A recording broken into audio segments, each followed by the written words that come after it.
Chapter 13. The Unborn. The night stretched before him like a vast and featureless plain, and Elias drifted across it without direction, without purpose, without the anchor of consciousness that had once defined his existence. The morphine had done its work, dissolving the boundaries between waking and dreaming, between memory and invention, between the life he had lived and the lives he had refused to create. He floated through the darkness, weightless and untethered, and somewhere in that floating, the vision began. It started as a warmth, a gentle radiance that seemed to emanate from the center of his chest and spread outward through his limbs, filling the hollow spaces that the cancer had carved into his flesh. The warmth was not the heat of fever, not the burning of inflammation, but something softer, something that felt almost like the sun on a spring morning, a kind of light that promises growth and renewal, and the return of all that had been lost. He opened his eyes, or thought he opened them, for the distinction had become meaningless, and found himself standing in a room that was familiar and strange in equal measure. The room was sun-drenched, the windows wide and open to a sky of impossible blue. The walls painted a soft cream that seemed to glow with its own inner light. There were bookshelves, but they were not his bookshelves, not the ordered rows of philosophy and theory that had lined his study for decades. These shelves held children's books, their spines bright with the colors of imagination, their pages worn from repeated readings. There was a rug on the floor, woven in patterns of green and gold, and scattered across it were toys. A stuffed rabbit with one button eye, a wooden train with chipped paint, a collection of building blocks that had been arranged into a crooked tower. And there was laughter. The sound of it came from somewhere beyond the room. A child's laughter, bright and unself-conscious, the kind of laughter that had no awareness of its own fragility, that existed purely in the moment of its creation.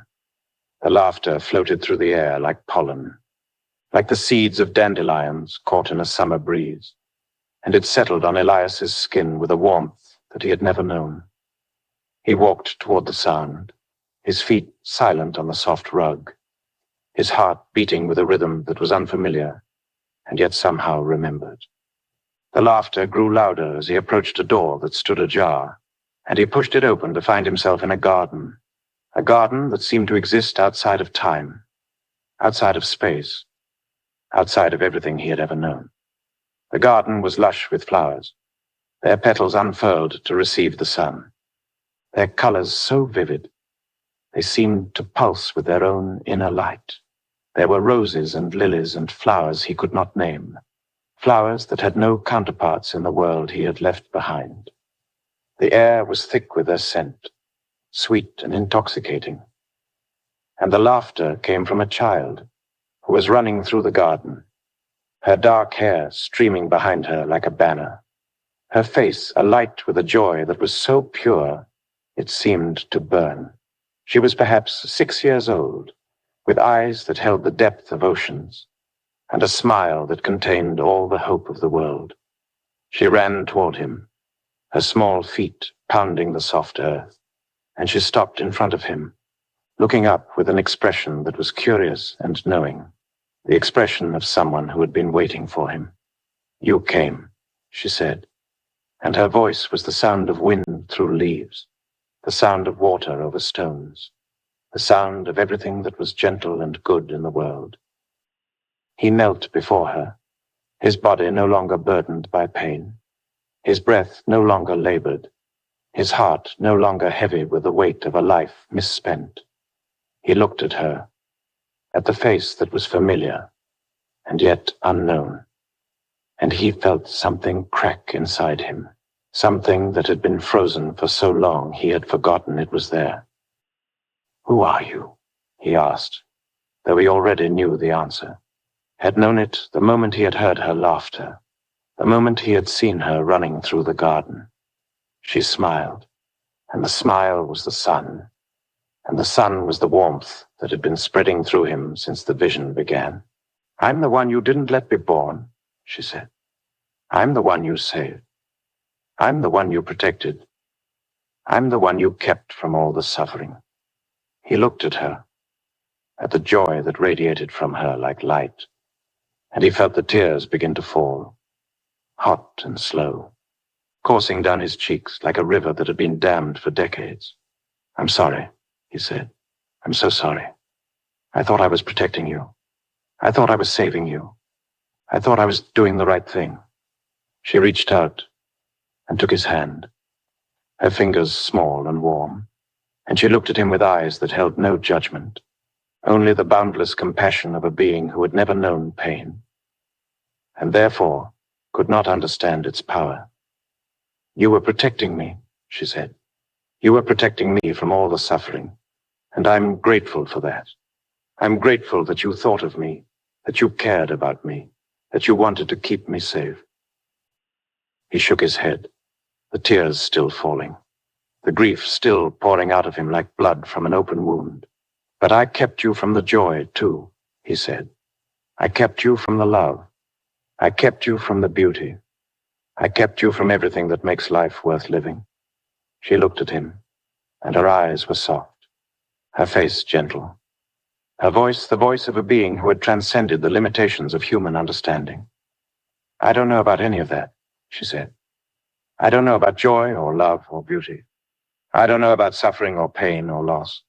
I don't know about anything. I've never experienced any of it. I've never experienced anything. I've never existed." She paused, and her eyes held his, and she spoke with a clarity that cut through him like a blade. "But I know that you existed," she said. "I know that you lived. I know that you loved. I know that you suffered. I know that you lost.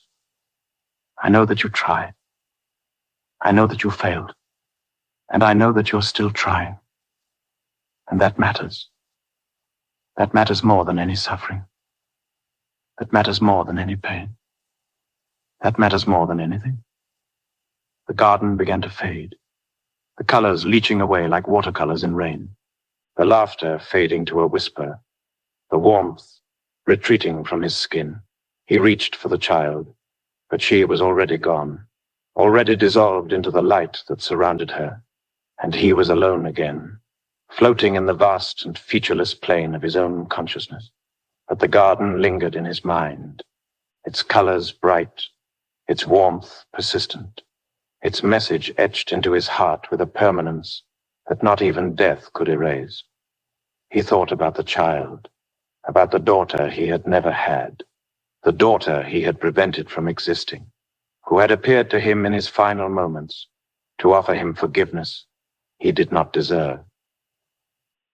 He thought about the argument, the philosophy that had defined his life, the belief that non-existence was preferable to existence, that the absence of suffering was the highest good, that the only ethical choice was to refrain from creating new life. He had believed that argument with all his heart. He had built his entire life around it. He had convinced thousands of people that it was true. And now, lying in his hospital bed, the morphine flowing through his veins, the vision fading into memory, he understood that the argument was incomplete. It was not wrong, exactly. It was not false. It was simply incomplete. It had left out the most important part. It had left out the mystery. It had left out the possibility. It had left out the love. Non-existence was peace. He had been right about that. Non-existence was the absence of all suffering, all pain, all loss. Non-existence was the end of the struggle, the cessation of the endless, pointless striving that was the human condition. Non-existence was the only guarantee of peace. But existence was something else. Existence was the chance to create meaning in the face of meaninglessness. Existence was the chance to love in the face of loss. Existence was the chance to find joy in the midst of suffering. Existence was the chance to try, to fail, to try again. Existence was the chance to live. He had spent his life arguing that the chance was not worth the cost, that the suffering outweighed the joy, that the only rational response was to turn away. But lying in his hospital bed, the vision of the child still fresh in his mind, he understood that rationality was not the only response. Love was also a response. Hope was also a response. Faith was also a response. And these responses, irrational as they might be, were not less true than the arguments he had spent his life building. They were not less true. They were simply different. They were the truth of the heart, the truth of the soul, the truth of the human spirit that refused to be extinguished by the cold logic of philosophy. He opened his eyes. The hospital room was dark, the machines silent, the air still. The vision had faded, but the warmth remained, a gentle radiance that seemed to emanate from his chest and spread outward through his limbs. He could feel the cancer still there, still gnawing at his flesh, but it seemed distant now, irrelevant, a minor annoyance in the face of the peace that had settled over him. He was not afraid, not anymore. The days that followed were quiet, peaceful, filled with the small moments that had once seemed so unimportant. Marie came and went, tending to his needs with the same matter-of-fact kindness that had been her constant companion. Clara visited when she could, her presence a balm on his frayed nerves, her voice a reminder of the love that had survived everything. The doctors and nurses continued their rounds, their faces careful, their voices measured. But they could not reach him anymore. He had gone somewhere else, somewhere beyond the reach of their treatments and their tests and their careful prognoses. He spent the days in a kind of reverie, drifting in and out of consciousness, the visions coming and going like waves on a shore. He saw his grandmother, her face soft and kind, her hands warm against his back. He saw his mother, not as she had been in her final years, hollowed out by sadness, but as she had been before the sadness took hold. A young woman with dark hair and bright eyes, laughing at something his grandmother had said. He saw his sister, her face full of love, her voice full of forgiveness. And sometimes, when the morphine was strongest, and the boundaries between waking and dreaming had dissolved completely, he saw the child again. She came to him in the garden, her dark hair streaming behind her, her smile as bright as the sun. She took his hand and led him through the flowers, showing him the beauty that he had spent his life denying. "You don't have to be afraid anymore," she said. "You don't have to be afraid of anything, not of death, not of loss, not of the unknown. You don't have to be afraid, because you've already done the hardest thing. You've already faced the truth. You've already let yourself be loved." He looked at her, and the tears came again. But they were not tears of grief this time. They were tears of gratitude, tears of release, tears of the joy that he had finally allowed himself to feel. "Thank you," he said. "Thank you for coming to me. Thank you for forgiving me. Thank you for showing me the truth." "You don't have to thank me," she said. "You just have to live. You just have to live and love and let yourself be loved. That's all. That's everything." He woke one morning to find the room filled with light, the sun streaming through the window in a way that seemed almost impossible, the sky beyond the glass a shade of blue that he had never seen before. The warmth that had been spreading through him since the vision was stronger now, more insistent. And he knew with a certainty that transcended logic that this was the day. He felt the acceptance settle over him like a blanket, warm and soft and final. He closed his eyes. The warmth was spreading now, filling every corner of his being, dissolving the pain and the fear and the regret. He could feel the light, could see it even through his closed lids, a radiance that seemed to emanate from the center of his chest and spread outward through his limbs. He opened his eyes one last time. The room was bright, the sun was shining. The world was alive with the promise of something that he could not name. And then the warmth became everything, and the light became everything, and the peace became everything. He let go.